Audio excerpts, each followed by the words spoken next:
कलवरी के पास खड़ा हो, खून की धारा देखता जा, तेरे पापों का यही दाम दिया है मसीह यीशु ने।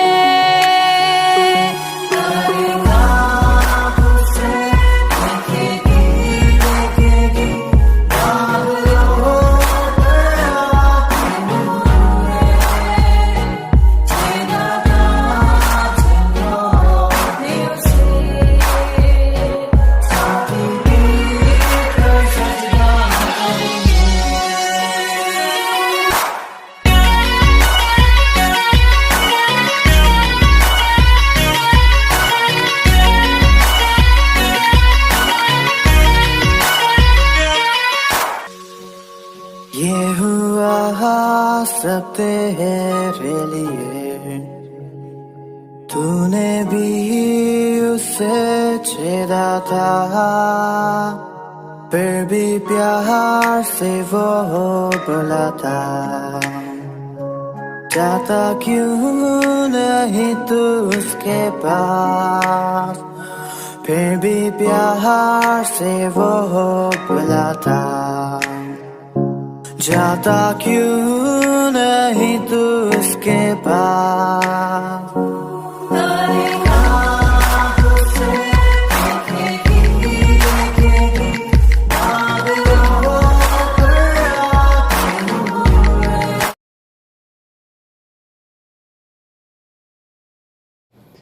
हम प्रभु परमेश्वर को धन्यवाद देते हैं आज की सुंदर सुबह के लिए। परमेश्वर ने आज की सुंदर सुबह मुझे और आपको दी है कि हम परमेश्वर के पवित्र चरणों में आकर परमेश्वर की महिमा करें। प्रियो, मैं आप सभी का स्वागत और वेलकम करता हूं living Christian movement fellowship ministry Jaipur Rajasthan में। प्रियो, परमेश्वर हमें हर कदम पर संभालता है, हमारी मदद करता है ताकि हम उसकी महिमा करें और उसके नाम को धन्य कह सकें। मैं दिल की गहराई से आप सभी का परमेश्वर के नाम में स्वागत और वेलकम करता हूँ, क्योंकि हम हर दिन परमेश्वर के साथ साथ आगे बढ़ रहे हैं ताकि उसके वचन को लेकर आगे बढ़ते जाएं और परमेश्वर की महिमा करते चले जाएं। दूसरा थिस्सलुनीक उसका दूसरे अध्याय का अध्ययन हम कर रहे हैं और परमेश्वर का धन्यवाद करते हैं कि कल हमने 4 पद तक देखा था। आज 5 पद से लेकर आगे तक 8 पद तक मैं आपके सामने पढ़ना चाहता हूँ। वचन में लिखा है, क्या तुम्हें स्मरण नहीं कि जब मैं तुम्हारे यहाँ था तो तुमसे ये बातें कहा करता था। 6 पद, तुम उस वस्तु को जानते हो और उसे अभी रोक रहा है कि वह अपने ही समय में प्रकट हो।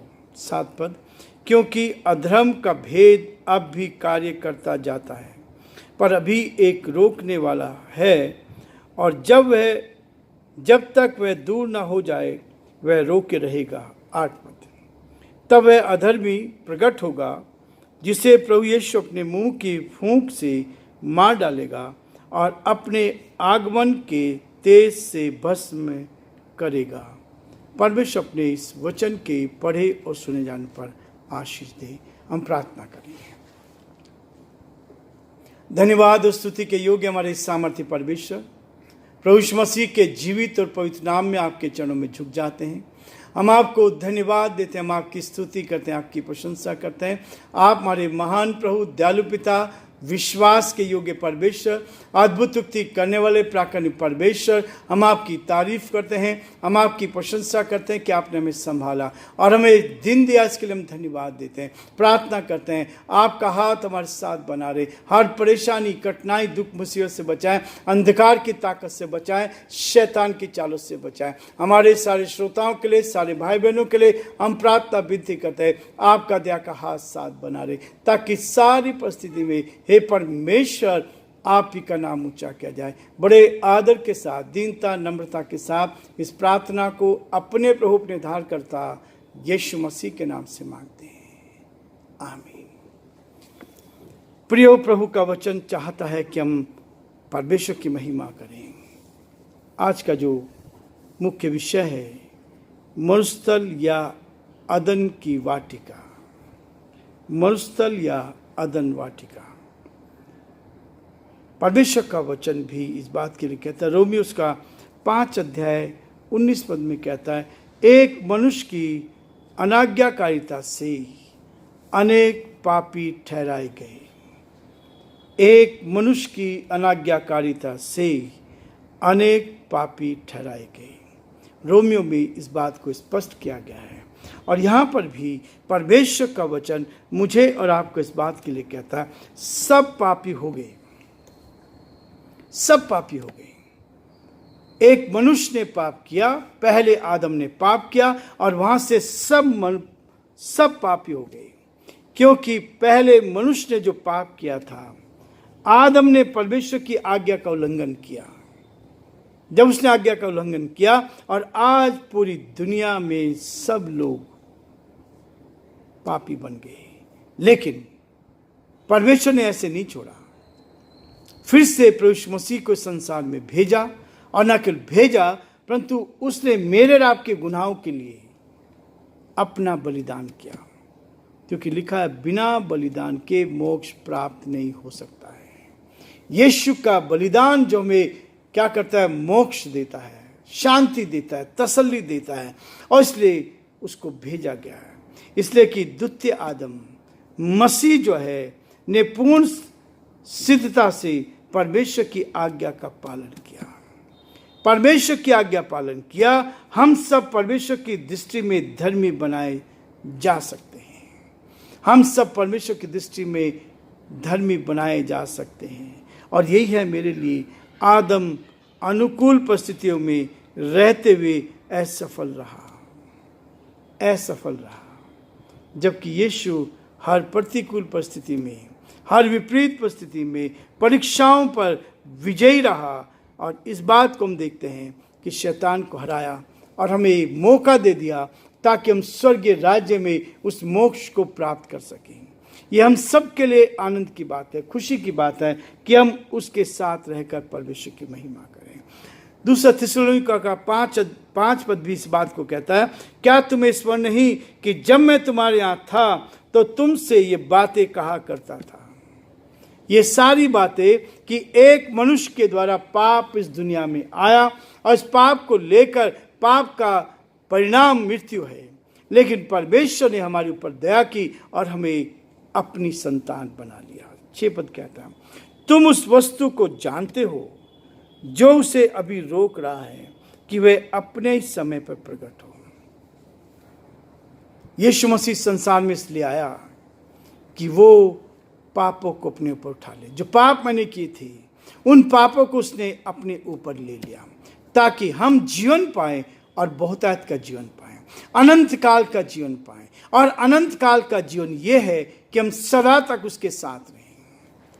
जिन्होंने अपने गुनाहों से तौबा करी है, प्रियो, वो परमात्मा, वो परमेश्वर, वो ईश्वर हमारे मन की सब बातों को जानता है, क्योंकि शरीर को बनाने वाला वो है। इस शरीर की रचना उसने की है, और जब उसने शरीर की रचना की है तो हमारी एक एक चीज को वो जानता है, हमारी हर चीज को जानता है। और इसलिए परमेश्वर चाहता है कि हम उसके साथ साथ आगे बढ़ते जाएं। प्रेरित पौलुस ने इस बात की घोषणा की है, कौन हमको मसीह के प्रेम से अलग करेगा? कौन हमको मसीह के प्रेम से अलग कर सकता है? परमेश्वर का वचन कहता है, और पौलुस ने इस बात पर जोर देके कहा, कौन हमको मसीह के प्रेम से अलग करेगा? क्या क्लेश, क्या संकट, क्या सताव, अकाल, नंगाई, जोखिम या तलवार? रोमियो का 8 अध्याय 35 से 39 पद में इस बात को कहा गया, कोई भी हमें मसीह के प्रेम से अलग नहीं कर सकता है। परमेश्वर चाहता है कि हम जब उसके साथ आए हैं उसकी निकटता का एहसास करें और परमेश्वर के उस गहरे प्रेम को अपने जीवन में ले सकें। 7 पद में कहता है, दूसरा थिस्सलुनीका 2 अध्याय का 7 पद, क्योंकि अधर्म का भेद अब भी कार्य करता जाता है। अधर्म का भेद अब भी कार्य करता जाता है। वो कंटिन्यूअस टेंस में है, वो कर रहा है वो हमारे जीवन में काम, अधर्म का काम हमारे जीवन में करता जाता है। पर अभी एक रोकने वाला है, और जब तक वह दूर ना हो जाए तब तक रोके रहेगा। प्रभु उस चीज को रोक के रखता है ताकि हमें मन फिराव का अवसर मिले, मन फिराव का अवसर मिले और हम मन फिरा सकें, हम अपने पापों से, गुनाहों से तौबा कर सकें, और जिन्होंने पापों से तौबा की उनको नया जीवन मिला। जैसे मैंने आपको बताया था कि परमेश्वर जहां भी हमें ले जाता है अपनी महिमा लेता है, अपनी महिमा को प्रकट करता है और हर रोज वो इस्तेमाल करता है। मंगलवार के दिन हम लोग लाखेरी में थे। आज बुधवार के दिन परमेश्वर में जयपुर में ले आया और जयपुर में ला के आज सुबह ही हम लोग दौसा गए।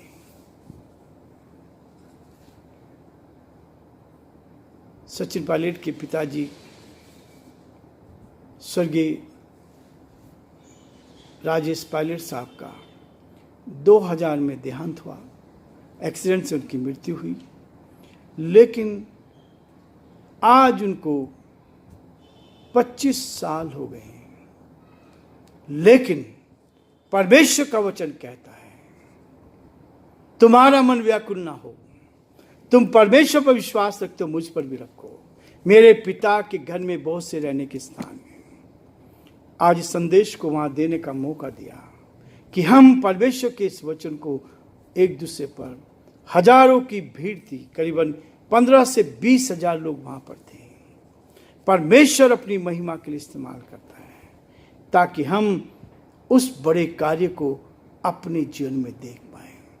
शैतान की दुष्ट की चालों को परमेश्वर इस्तेमाल करता, आगे बढ़ाता है ताकि हम उसको धन्यवाद दे सकें, उसकी महिमा कर सकें, और उसने मौका दिया है हम एक दूसरे को प्रोत्साहन कर सकें। और आज इतनी भीड़ वहां पर थी। परमेश्वर का धन्यवाद करते हैं कि परमेश्वर हम कमजोरों को अपने लिए, अपनी महिमा के लिए इस्तेमाल करता है ताकि हम उसके लिए इस्तेमाल हो जाएं और जो परमेश्वर की इच्छा उसको पूरा कर सकें। इसलिए प्रियो, परमेश्वर का वचन कहता है, तब वह अधर्मी प्रकट होगा, तब वह अधर्मी प्रकट होगा जिसे प्रभु यीशु मसीह अपने मुंह की फूंक से मार डालेगा। शैतान को कुचलने का काम, क्योंकि यीशु मसीह ने ही उस क्रूस के ऊपर अपना बलिदान किया, और अंतिम बैरी जो नाश होगा वो शैतान होगा। क्योंकि उसने ये कहा था स्त्री से, जब आदम और हव्वा ने पाप किया, आदम से पूछा उसने, नहीं मैंने नहीं किया, उस स्त्री को, जिस स्त्री को तूने मुझे दिया उसने मुझे फल खिलाया। स्त्री के पास गया कि मैंने कुछ नहीं किया, सांप ने मुझे फेंका। तब स्त्री से कहा, सांप को श्राप दिया। क्या श्राप दिया? शैतान को श्राप दिया कि तू जीवन भर पेट केवल चला करेगा और मिट्टी चाटता रहेगा। तेरे वंश और उसके वंश के बीच में मैं बैर उत्पन्न करूंगा, वो तेरे सिर को कुचल डालेगा और तू उसकी एड़ी को डसेगा। यीशु मसीह संसार में आएगा शैतान के सर को कुचलने के लिए, ताकि हमें नया जीवन दे, नई सामर्थ दे, नई शक्ति दे। और कहता है जिसे यीशु मसीह अपने मुंह की फूंक से मार डालेगा और अपने आगमन के तेज से भस्म करेगा, शैतान का सर्वनाश करेगा। यह है वो ताकत। प्रभु हमें वो शक्ति देना चाहता है ताकि हम उसके साथ आगे बढ़कर प्रभु की महिमा करें। प्रियो, आज हम ये रुकेंगे, कल आगे बढ़ेंगे 9 पद से, ताकि हम परमेश्वर के वचन को देखते जाएं और प्रभु की महिमा करें। प्रभु आप सबको बहुत बड़ी बरकत दे, आशीष दे, और परमेश्वर का हाथ आप पर और आपके पूरे परिवार पर बना रहे।